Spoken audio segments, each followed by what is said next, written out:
আসসালামু আলাইকুম, good morning, welcome back to my channel Tarangini blog. আজকে তোমার খুব ভালো আছে, আমিও খুব ভালো আছি। দেখো সকালে লুচি আর আলুর দম দিয়ে যে সকালটা শুরু করলাম। তারপর দেখো আব্বা বাজার থেকে হাট থেকে চলে এসেছে মাছ। যখনই মাছ আনে তো অনেকটা করেই মাছ আনে, তো আজকে মাছ এনেছে ভোলা মাছ। আর এটা আমাদের খুব ফেভারিট, যেহেতু কাঁটা অল্প থাকে, মেয়েরাও খেতে সুবিধা হয় মেয়েদের।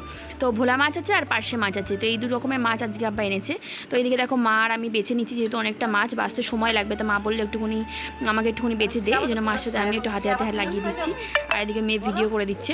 তো দেখো এদিকে সবাই মিলে বসে পড়েছে মাছ দেখতে মেয়েরা। আর এদিকে দেখো খাওয়ার জন্য আমরা রেডি করে নিচ্ছি। আগে মানে বাসি ভাত ছিল, তো সেই ভাতটা ভেজে নিচ্ছি। বাসি ভাত খেতে কার কার ভালো লাগে অবশ্যই কমেন্ট করে জানাবে। এদিকে দেখো ভোলা মাছ ভাজা করেছি, তো এই দিয়ে করবো সকালে একটুখানি হালকা খাওয়া দাওয়া।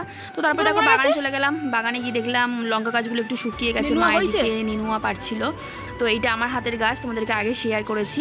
তো গাছগুলো একটু শুকিয়ে গেছে, যেহেতু পানি হচ্ছে এখন, পানির মধ্যে গাছগুলো একটু মরে যাচ্ছে কেন জানি না।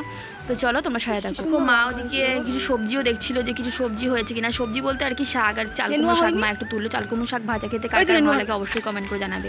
আর এদিকে দেখো মা দেখতে পাইনি, আমি আবার দেখালাম যে এই দেখো নেনুয়া হয়েছে। তো নেনুয়া বেশ ভালোই বড় বড় হয়েছে, অনেকবারই হয়েছে। তো এইদিকে দেখো আমি তুলে এনেছি। আর এদিকে আছে চালকুমড়ো শাক। তো আমি এখন এই চালকুমড়ো শাকটা এখন বেছে দিচ্ছি মাকে, যেহেতু অনেকটা বেলা হয়ে গেছে। তো মা বলে একটু সবজিটা বেছে দিতে, তাহলে তাড়াতাড়ি হয়ে যাবে।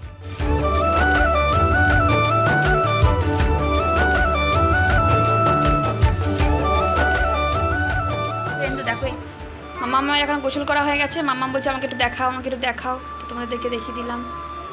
হচ্ছে ডাঁটা দিয়ে মাছ দিয়ে। ফ্রেন্ড, তো দেখো এইমাত্র ঘুম থেকে উঠে ফ্রেশ হয়ে মুখ টুক ধুলাম। আর নামাজ পড়া আমার হয়ে গেছে, নামাজ পড়ে উঠলাম।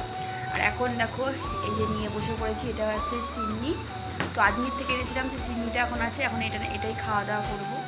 তো এখন আর চা করবো, চা করতে ভালো লাগছে না। মেয়েরা এখন কি খায় দেখি। তো খাওয়া দাওয়া করে একটু পড়তে বসে একটু রেস্ট নেবো। তারপরে পরে মা আসবে। তো দুপুরে খাওয়া দাওয়া করে শুয়ে পড়েছিলাম, ভালো লাগছিল না আর। তো অনেকটাই কাল থেকে মানে বাড়ি আসার পর থেকে অনেকটা খাটাখাটনি হয়ে গেছে বলে অনেকটা শরীরটা ক্লান্তি। তো একটু ঘুমিয়েছিলাম দুপুরবেলাতে। তো চলো তোমার সাথে থাকো, পাশে থাকো। দেখো তারপরে আমি বিকেলে একটু চাউমিন বানিয়ে নিলাম। তো চাউমিন একটু খেতে ইচ্ছে করছিলো, মেয়েরা একটু বায়না করছিলো, এই জন্য চাউমিন বানিয়ে নিচ্ছিলাম। তারপরে দেখো মেয়ে পরে খেয়েছে, এদিকে আমি বাড়িতে নিয়ে নিচ্ছি, যেহেতু ও বা দাদুর সাথে একটু বাইরে গেছিলো। তো তারপরে আমি খাওয়া দাওয়া করে নিচ্ছি। তো আজকে আমি ব্লগটা এইটুকুই। তোমাদের কেমন লাগলো তোমরা অবশ্যই কমেন্ট করে জানাবে। সবাই খুব ভালো থাকবে, সুস্থ থাকবে। টাটা, আবার একটা অন্য ব্লগে দেখা হবে।